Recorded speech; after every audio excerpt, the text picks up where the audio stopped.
Hello guys, welcome back to our channel. ఈ వీడియోలో Priyadarshi and Anandi lead రోల్స్లో చేసిన ప్రేమంటే మూవీ రివ్యూ చూద్దాం. మూవీ ఎలా ఉందో చెప్పాలంటే ముందు మీరు వీడియోని లైక్ చేయాలి. లైక్ చేశారా? ఓకే. మూవీ నాకైతే అంతగా నచ్చలేదు భయ్య. అలా అని మరీ బర్స్ట్ అని కాదు, కానీ అంతగా వర్కౌట్ అవ్వలేదు అనిపించింది.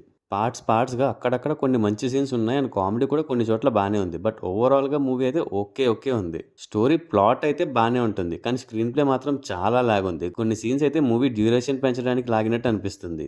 ఇంకా స్టోరీ విషయానికి వస్తే హీరో అండ్ హీరోయిన్ ఒక పెళ్లిలో కలుసుకుని ఇష్టపడతారు. అట్ ద సేమ్ టైం ఇద్దరు ఫ్యామిలీస్ కూడా మాట్లాడుకుని పెళ్లి సెట్ చేస్తారు. పెళ్లి తర్వాత వైఫ్ అండ్ హస్బెండ్ మధ్య వచ్చే కామన్ గొడవలు వీళ్ళ మధ్య కూడా స్టార్ట్ అవుతాయి. అండ్ ఇక్కడే స్టోరీలో మెయిన్ ట్విస్ట్ ని రివీల్ చేస్తారు. సో ఆ ట్విస్ట్ ఏంటి అండ్ ఈ గొడవల మధ్య వీళ్ళ రిలేషన్షిప్ ఏమైంది, అలాగే స్టోరీలోకి కానిస్టేబుల్ ఆశా మేరీ ఎందుకు వచ్చింది అనేది మిగతా స్టోరీ. సో ఆ ట్విస్ట్ రివీల్ అయిన తర్వాత జరిగే కొన్ని సీన్స్ కొంచెం ఫన్నీగానే ఉంటాయి. బట్ చెప్పా కదా, స్టోరీ అయితే కొంచెం లాగ్ ఉంటుంది.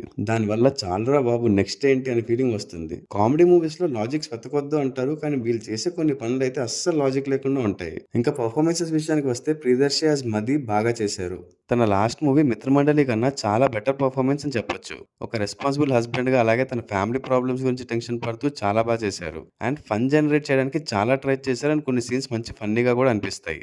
అండ్ ఆనంది యాజ్ రమ్య కూడా బాగా చేశారు. ఎమోషనల్ సీన్స్ అంత బాగా వర్కౌట్ అవ్వకపోయినా తను 100% ఎఫర్ట్స్ పెట్టినట్టు అనిపించింది. అండ్ ప్రియదర్శి అండ్ ఆనంది మధ్య కెమిస్ట్రీ కూడా నాకైతే బాగా సెట్ అయినట్టు అనిపించింది. ఇంకా సుమా కనకాల గారు యాజ్ ఆశా మేరీ చాలా బాగా చేశారు. సుమా గారిని మనం రెగ్యులర్గా టీవీలో చూస్తూనే ఉంటాం, కానీ చాలా రోజుల తర్వాత ఒక మూవీలో యాక్ట్ చేశారు అండ్ మంచి క్యారెక్టర్ ఇచ్చారు. వైఫ్ అండ్ హస్బెండ్ మధ్య గొడవలు వస్తే కౌన్సిలింగ్ వచ్చే వాళ్ళకి డైవర్స్ ఇచ్చి పడే అనే మెంటాలిటీతో ఉంటారు. అండ్ ఒక్క కేసు ఇవ్వమని వెన్నెల కిషోర్ గారితో వచ్చే సీన్స్ అన్ని మంచి ఫన్నీగా ఉంటాయి. అండ్ వెన్నెల కిషోర్ గారు కూడా యాజ్ యూజువల్ తన క్యారెక్టర్ వరకు మంచి పర్ఫార్మెన్స్ ఇచ్చారు. అలాగే హైపర్ ఆది గారు అండ్ ఆటో రాంప్రసాద్ గారి పర్ఫార్మెన్సెస్ కూడా ఓకే అనిపించింది. ఇంకా డైరెక్షన్ విషయానికి వస్తే చెప్పా కదా, స్టోరీ అయితే బాగానే రాసుకున్నారు డైరెక్టర్ నవనీత్ శ్రీరామ్ గారు. కానీ దాన్ని ఎగ్జిక్యూట్ చేసే ప్రాసెస్లోనే ఎక్కడో తేడా కొట్టింది అనిపించింది. మ్యూజిక్ అయితే అస్సలు బాగాలేదు అండ్ అసలు సాంగ్స్ ఏమున్నాయో కూడా గుర్తులేదు నాకైతే. ఓవరాల్గా మూవీ అయితే బిలో యావరేజ్ అనిపించింది అండ్ నా రేటింగ్ వచ్చేసి 2/5. మీరు ఈ మూవీ ఆల్రెడీ చూసేసినట్టయితే మీకు ఎలా అనిపించిందో కింద కమెంట్స్ చేసి చెప్పండి. అలాగే మా వీడియో మీకు నచ్చినట్టయితే ప్లీజ్ ఒక లైక్ చేసి మన ఛానల్ని సబ్స్క్రైబ్ చేసుకొని పెట్టుకోండి.